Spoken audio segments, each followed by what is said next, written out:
Uh, and I did not expect it to be today. I did not expect him uh, to not get the Everton and an Arsenal game. I think it's good that that Nuno Espirito Santo is getting 2 games at least. But like Graham Potter, when he was signed, he only got 1 training session. Nuno's only got 2. What is wrong with this like ownership? I get it. We sack a manager just because we've got a deal agreed straight away. I get that, but that is ridiculous. I'm sorry. We never like no matter whether I want the manager or not, you're not giving them time to prepare. Which is why before I get into the chat, I'm going to say this: am I happy? I don't care.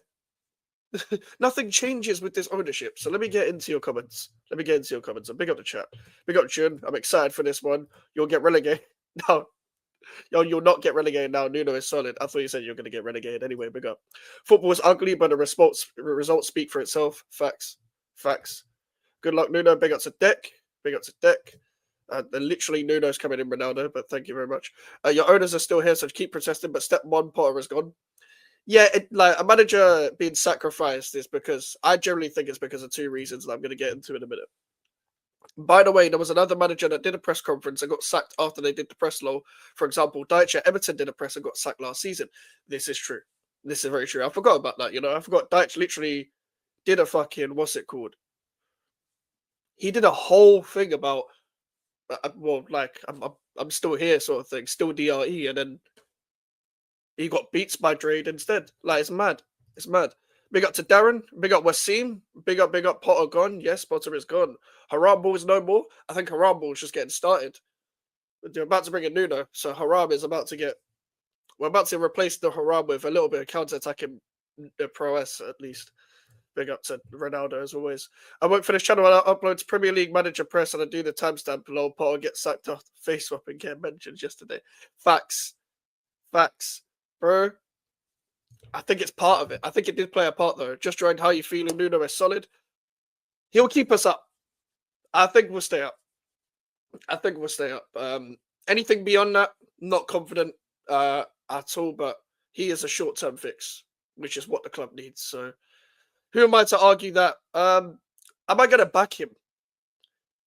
I'm going to give him a chance, but I'm not going to give it. I'll be honest, guys, and this is nothing to do with Nuno Espirito Santo, but because of what I've seen under Potter, Lopetegui over the past year or so, I'm kind of tired of being extra patient with managers now.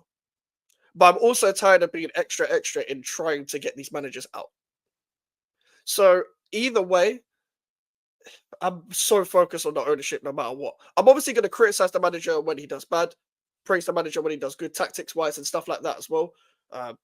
When we have a tactical masterclass against a certain team, when we have a tactical disaster class against a certain team.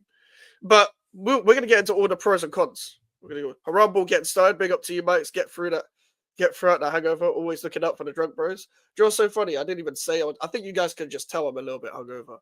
I'm going out tonight as well, so the grind doesn't stop in terms of drinking. I was literally drinking all day yesterday, like literally from the afternoon to the in the middle of the night. So yeah, did a press conference on Friday afternoon, sacked on Saturday morning. Yeah, exactly, Jonathan. It's mad. I don't think they should have done that. I don't think they should have done that. I'll be so real. Here's what I think happened, guys. So I think the fans got Graham Potter sacked. I generally think the fans got Graham Potter sacked. And the reason why is for 3 things, guys. Online pressure does play a part. But in real life pressure, starting from the protest, I don't think the owners thought we were actually going to go through with it after they put out a statement, which, by the way, we'll get onto. If you guys remember my video from last week, by the way, they said in their statement, we back Graham Potter and we brought him in to get younger players in and stuff. We know you weren't. We know you weren't backing him. One thing to the media, one thing to us. So first of all, I think the protest did a big thing to do with that. Second of all, obviously the result. West Ham Crystal Palace. You're getting sacked in the morning. You don't know what you're doing. That plays a part as well. That plays a part. And the result in general. But also, I do think the memes played a part. People are going to think I'm fucking mental. I think the memes played a part. Genuinely. The reason why I say that is because basically, if you really look at it, online pressure is a big thing. There's not been a meme that's like this, that's taken over the whole stratosphere of Twitter. There hasn't been a meme like this. By the way, we're only going to go live for like 30, 40 minutes. Sorry, but the Man United game's going to be on. Nobody's going to watch. But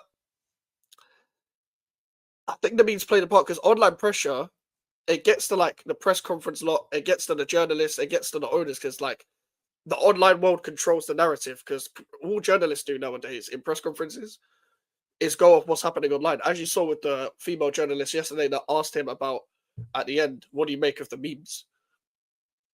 That was his last ever question as a West Ham manager. That was his last ever question. I think it all plays a part. I think it all plays a part. I'm going to be so honest with you guys. I think it does. As someone who had Nuno as a manager, you get some results against big teams, but the smaller teams' results are 50-50. June, this is why I don't like this appointment. Because I feel like I'm getting the exact thing I did with David Moyes, but the back end of David Moyes rather than prime David Moyes, where I'm getting someone who's going to sit back against Leeds at home. Like, you know what I mean? I'm going to get someone that's going to like try and sit back against the promoted sides when you're at home.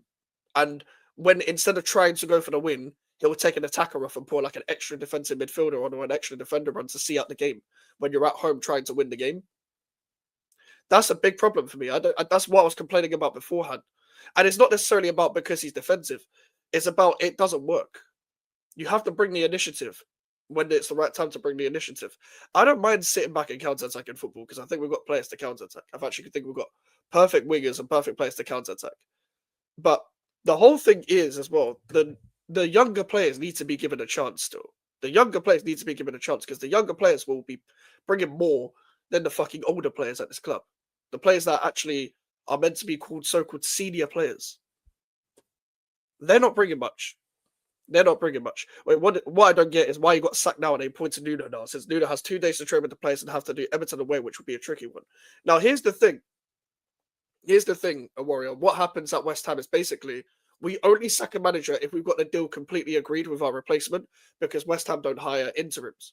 So it happened with Lopetegui and Potter. That's why we didn't sack Lopetegui until we agreed the deal with Potter after he got sacked against Man City.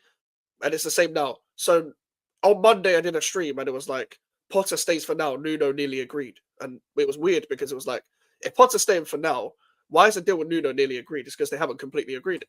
So by the time we got to the end of the week, apparently Nuno met yesterday with Brady and Sullivan. That's the only reason why he's been sacked now and Nuno's come in. And unfortunately, like Graham Potter, when he got appointed, he barely gets any time to prepare for the game. Now, don't get me wrong, at 45 minutes in Graham Potter's first game, we actually looked quite good with one training session, so you never know. And with Everton losing to Wolves, they'll have a better team than they did against Wolves, but this gives us more of a chance of getting a result. It does. It gives us more of a chance. But I'll be honest, guys, and you guys are going to think I'm harsh, but I look at team selections and intent. What I'm going to say is you have to win me over with your team selections. You have to win me over because people can say the squad shit. There are good squads to pick. There are good squads to pick.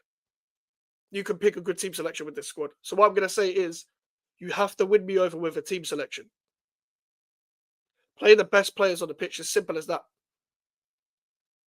That's all I want to see. Just play the best players. Team selection's important. If I see any terrorist movements like I have with every other manager I've seen at West Ham, literally every other manager, I'm not going to be on board. I'm sorry, I'm not. If I see something ridiculous, defensive-wise, attacking-wise, naivety, I'm not going to be happy.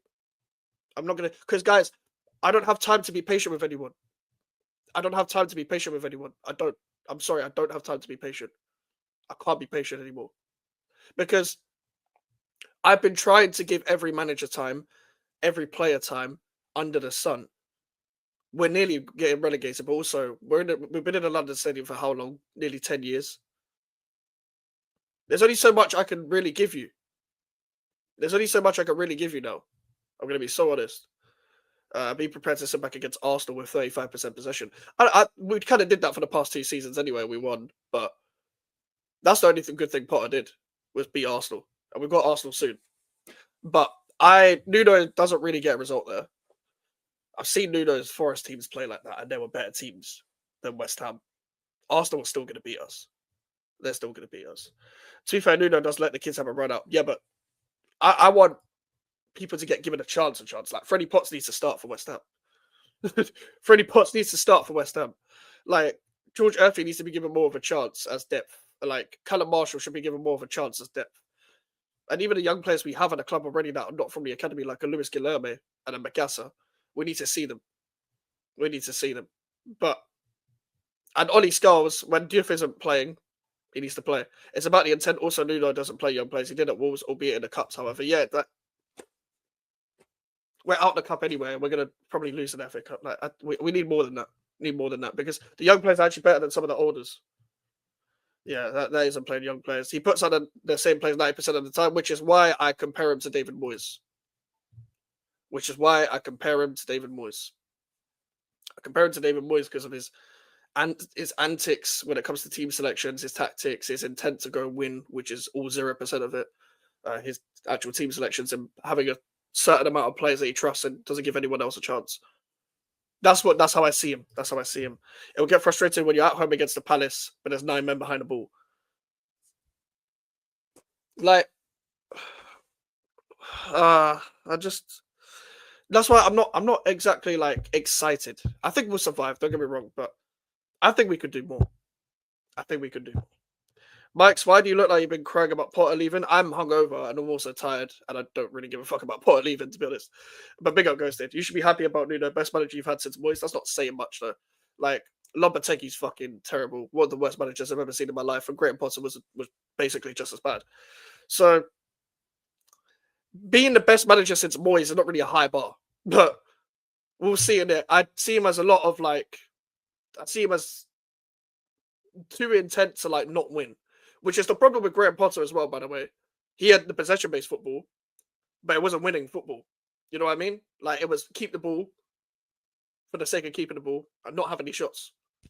I want to see my team test keepers. I want to see my team tackle. I want to see my team actually be a team. Harry Potter gone, but you think you'll survive now? I think we'll survive. Nuno, the kind of guy that will stop at red lights and GTA. Facts. You said intent to win, but Moyes was the only manager to win your trophy in how long? Here's what I mean by intent to win. What I mean is, do you know when you're in the game and you're like drawing with the team, for example, instead of chasing the win, these men bring on like defensive midfielders, centre backs, and change your formation to like a 5 in the back or a solid 3 in the middle to try and see out the game rather than going out to win the game. Is what I mean.